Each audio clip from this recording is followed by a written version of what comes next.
Imagine this. Imagine Google and the $1 trillion graphics card company Nvidia teaming up to create something for the open source community. Okay, until you said for the open source community, I was terrified. Yeah. As you know, Bard has now been changed its name to Gemini because it's very important. Whoa. Mm-hmm. Are you saying that Google disbarred it? Oh man, the chat joke. Michael. Oh, gosh. So if you've used their version of like a Chat GPT, right? This AI thing, it was called Bard before. Now it's Gemini, and I got to give it to them. Changing the name probably made a lot of sense because Bard was like barely okay, but Gemini I've been playing with a lot, and it's really good. Like its AI capabilities. I mean, the name has nothing to do with whether it's good or not. No, but I'm saying they wanted to make a different. They wanted to differentiate. They want to say, "Hey, this is not Bard." Okay. Yeah, this is not Bard because everyone probably who used Bard would have been like, "Hey, we made updates to Bard." Be like, "Yeah, okay." But Gemini is actually really leaps and bounds better than where Bard left off as far as its AI capabilities. But we're not here to talk just about what they're doing with Gemini because Google is announcing Gemma. Mm-hmm. Which is a new open source AI model. And Gemma aims to provide developers with advanced tools to create AI applications conscientiously. And there are 2 variants.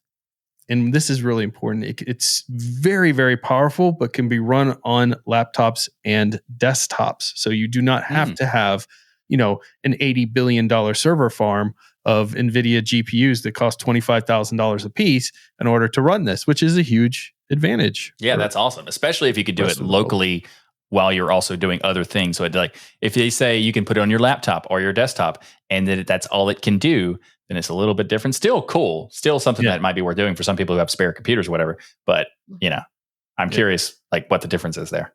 So Google has also introduced the Responsible Generative AI Toolkit. This includes a debugging tool and guideline booklet outlining best practices for AI development. This is very responsible of them to do this, and I think it's really an important part because we've talked about companies and a lot of people doing news articles and things bashing or fear-mongering over the potential of AI getting out into open source because it's uniquely dangerous, Ryan. It's uniquely dangerous. Uniquely dangerous. So, the fact that they're releasing this with a debugging tool and guidelines that they personally utilize to put guardrails in place for AI, will people use it? No, they don't have to. They get around the guardrails and the stuff where it's locked down in ChatGPT 2. We covered that in a whole other episode, but I think it's cool to include that. So it's less things. If you're getting into AI development, you have to think about. You've got some of the guidelines there that they and also utilize. The fact that they're doing it with Nvidia because Nvidia has their guardrails too, right? Exactly. So, it's good. And they've made Gemma available on a plethora of platforms, including Collab, Kaggle notebooks. They've got it on Hugging Face, Michael's favorite. It's the best. Such a good name. So good. Max Text and Nvidia Nemo and TensorRT LLM. See, imagine like Kaggle. That's kind of fun too, but Hugging Face just went so far. Hugging Face is one of the best names of a company out there by far. So Clem, who's a co-founder and CEO of Hugging Face, and I picked him specifically because I know how much you love the name Hugging Face, Michael. I was like, speaking of Hugging Face. Said Gemma has set new benchmarks, outperforming all other models in its size and categories. So you're looking at things like Llama and other stuff that it's surpassed. So this is not a weak tool that they've released out there. This is apparently very, very powerful. It reminds me of the way, also the fact that they named it Gemma and they have Gemini. It reminds me of the Chromium thing. It's like they're very similar and it's going to confuse people because they're like, oh, I'm using Gemma. What, you mean Gemini? No, Gemma. It's like Chrome and Chromium. Like, what are you using? Chrome? Are you using Chromium or Chrome? Anyway, Google is really good at making branding things to a point where they confuse people, and they're also really good at branding things and then rebranding things like 7 times until they finally figure it out. Yeah, except for Gmail, it's always been Gmail. Yeah. Yes, that's stayed true. And Nvidia, the company who found the magic genie in a bottle and became a $1 trillion company overnight, they're jumping on board as well with lots of support to optimize Gemma. So they're coming in saying, hey, we're going to make sure across all of our Nvidia platforms, that they're working well with all of our cards, that all of our cards have support with it. And really all of these great things that they're saying, that I was just like dreaming of the chance that maybe Nvidia would say the same thing about Linux one day, to provide that kind of level of support. And actually, Nvidia, even if you don't want to open source, even if you don't, but like care about the support, and then we can maybe talk about open source later, but like care. And also maybe, you know how you have this really fancy app inside of Windows and your Linux app has not changed in 15 years? You know, I mean, I'm not saying that we want the Windows app because it's a mess, but if you could like just update, maybe like a little, that'd be just cool. A little bit, like a little effort, just a little bit of effort. It would be nice. But it's cool what you're doing here, and we appreciate it. And pretty cool to see Google participating with the community and helping to support some more, because Google does a lot in open source. So some more open source advancements there. I know from a privacy standpoint, this is a company that we're a little bit like, Google, but Google does a lot in the I'm a little torn with Google. Yeah, they're harder to love than they used to be. That's true. But doing things like this makes them it's actually a very weird feeling to be like, Google used to be like this, the beacon on the hill. They were the like, chosen. Oh, they're so good. Yeah. And then we're like, they have cool stuff, sure.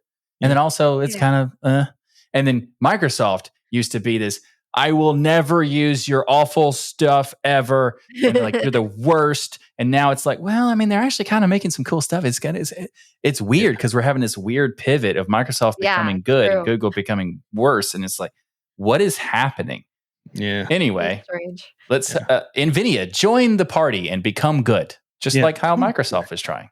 Yeah, just try. And to be clear, Nvidia, your hardware is still bills right now. Listening to this episode, laughing, they're just literally lighting up $1 million bills. I understand. I understand why you're saying that, and they're probably are doing that. Yeah. But also, Nvidia, it does make good hardware, so it's kind of like we want to use your help us help you. Make it easier for us. Make it easier. Exactly. For us. Well, this is huge. This is the big announcement. We've honestly been waiting to hear about Google's AI and what they're going to do with it.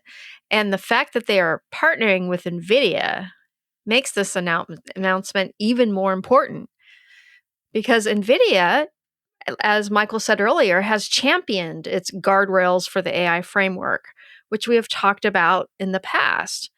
And their partnership with Google's AI could make the industry standard and make this industry standard in AI security and gatekeeping a reality.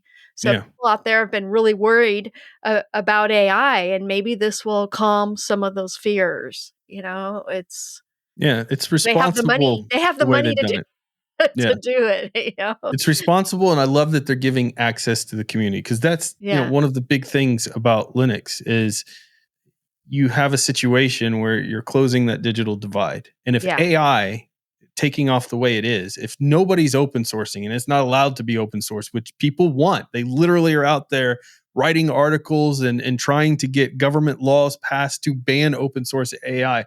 What's going to happen is it's only going to be accessible to those who have money, and everyone else will not have access to it. Just like today, there are thousands, tens of thousands. In fact, there's 2 million project, which is to get any type of digital device in the hands of kids in the United States that have no access to anything digital at all. Imagine how far behind anybody who has no access to something digital at all is.